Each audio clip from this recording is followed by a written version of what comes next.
This is a glove. It is no ordinary glove.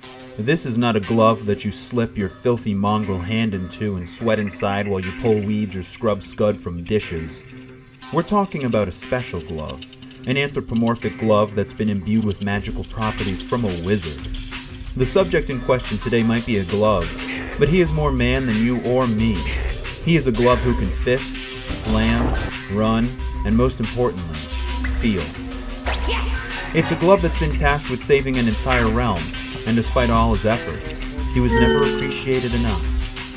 This is the story of a glove that deserves more love. Today, that changes.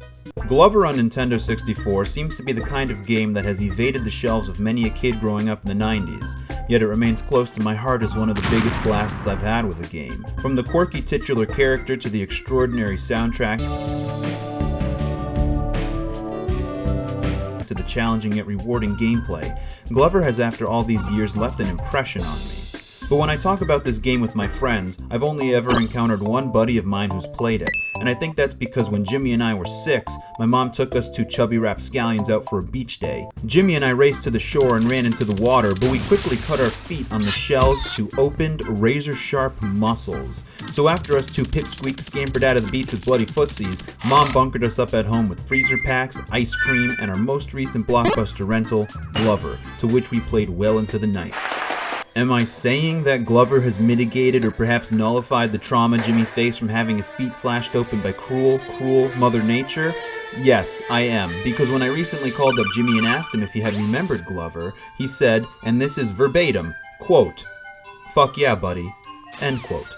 So after having my feelings validated, I took to the internet to see what others thought of my childhood nostalgia. The reviews for Glover were few and far between, and many dismissed this game as mediocre, average, and the worst case offender, a simple escort mission. Escort mission? Well, to those using this terminology, I say to you, fine sirs and madams, that my glove is off and tossed into the ringer. An escort mission is something that I've always considered to mean you guide an object or person to another point on the map. In escort missions, your primary objective, your main target, is to ensure the safe arrival of whatever needs delivering. Glover is by no means an escort mission, and to explain why, we need to first look back at examples of good and bad escorts. Take Silent Hill 4, a game where you spend half your time exploring an ever-expanding world, then spend the other half guiding an otherwise weaker character to safety. Combat in this game is clunky and as much of a nightmare as the main character Henry Townsend's trips to the wonky world of Silent Hill. Although Henry can wag a metal pipe around to defeat foes, Henry is no Rambo. He's only a bit stronger than Eileen, the woman he's helping navigate out of Silent Hill. Eileen is basically useless. I can't use a ladder with my arm like this. Bruh. Her purpose is to hold you back. If you had problems circumventing these weird gorilla things as Henry, you'll have far more problems now that Eileen is in the picture. She's a bit dopey when it comes to moving around, she often gets stuck on objects, and when she does have the good sense to whack her person and enemy, you're on the other end of the map wishing she had just run through and avoided everything in your wake so that you can progress to the next section. As a player, to remedy Eileen's uselessness, you're probably going to need to dash ahead of her, clear out a section of enemies, then wait for her to limp her way over. This is the bad kind of escort mission because you're transporting Eileen from space A to space B with terrible combat mechanics. Eileen is a lot like a human-sized backpack filled with more problems than the emotional luggage Henry carries in his own heart. In a similar vein, much of Resident Evil 4 is an escort mission, though the good kind because combat, unlike Silent Hill 4, is smooth. We know from Jump Street that Leon has been tasked with rescuing the president's daughter, so by the time we hit areas where we need to get Ashley from one place to another, we'd expect it to become a personal bodyguard. Unlike Eileen, Ashley sticks close to you, rarely gets stuck on objects, will duck if you're aiming in her direction, and cannot fight whatsoever. She's completely helpless because she's not some combat-trained special operative, but she doesn't get in the way because the game is designed with her in mind. While you're taking shots at the incoming zombie horde, 9 out of 10 times Ashley runs right behind you, where the camera is, so you know that if you want to keep feeling like the badass 80s action hero that you/Leon are, you've got to be on top of your game, not miss a shot, and be hyper-vigilant towards your surroundings. Since since you never know when Ashley might get scooped up by a captor or stupidly step in a bear trap. Even when she does, her inability to help herself and her reliability on you is meant to empower you by saying, look at how far your training has taken you, and how cool you are in the face of danger. If Ashley is a scoop of vanilla ice cream, Leon is a cake batter confetti sprinkled hot fudge sundae garnished with a maraschino cherry and half a banana. Or a full banana, depending on how lucky you are with camera angles. So what do these two survival horror games from the mid-2000s featuring helpless hot women have to do with a cuddly platformer about a glove? I compare these games to outline the point that Glover is not one big escort mission. Although the main priority of Glover is to transport a crystal from one end of the map to the other, unlike Eileen and Ashley, the crystal is maneuvered into the gameplay just as much as you'll be maneuvering it around obstacles.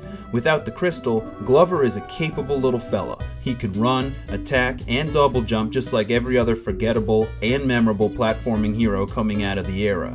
But what separates Glover from the bunch of other platforming mascots is that he is amplified by the so-called object that he is escorting. Glover can zap his crystal into one of 3 balls, something that sounds a bit dirty but I promise is not.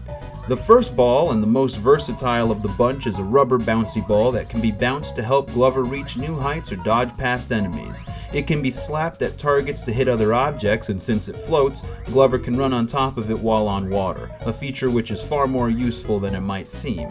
Next, Glover can turn the crystal into a bowling ball, which cannot float but allows you to slink across the bottom of the ocean and hit pressure pads unlocking new areas. And since it's made out of the tough stuff that bowling balls are, it packs far more of a punch to it should you give it the old smackaroony at an enemy.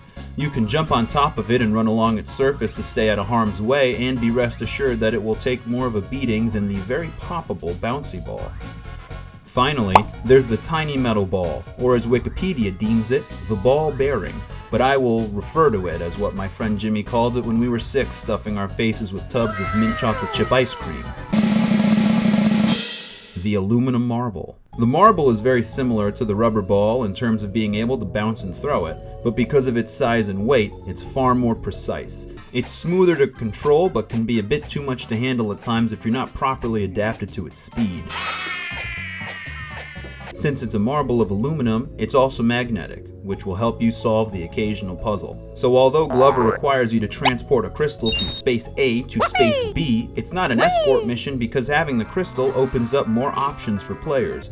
You can tackle routes in any number of ways using whatever style you like. Maybe you want to crush everything in your path with a bowling ball, or maybe you want to leap over them with a bouncy ball. However you end up choosing to play Glover, the crystal is your tool. It's both Glover's greatest strength and his biggest weakness, and I think it's criminal to call this game unoriginal, uninspired, or any of the other negative terms attached to it by reviewers when the game was released. All that being said, I can see the controls being something that turns a lot of people away.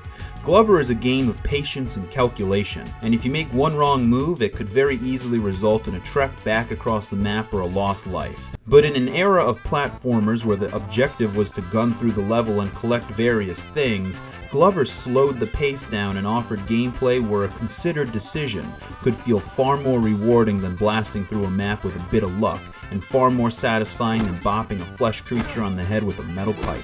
But even beyond all this, Glover is a game that's filled with personality. I've seen reviews claim that this game isn't unique, but I think it's one of the most unique games out there to this day. Every character's design walks the line of cute and creepy, which feels completely appropriate for a story about the restoration and the balance of good and evil.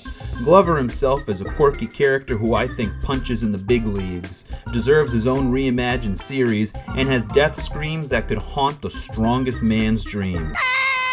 Glover is a game that is worth your time and exploration, and of all the things Glover is, it is not one big escort mission. So please, show this glove some love.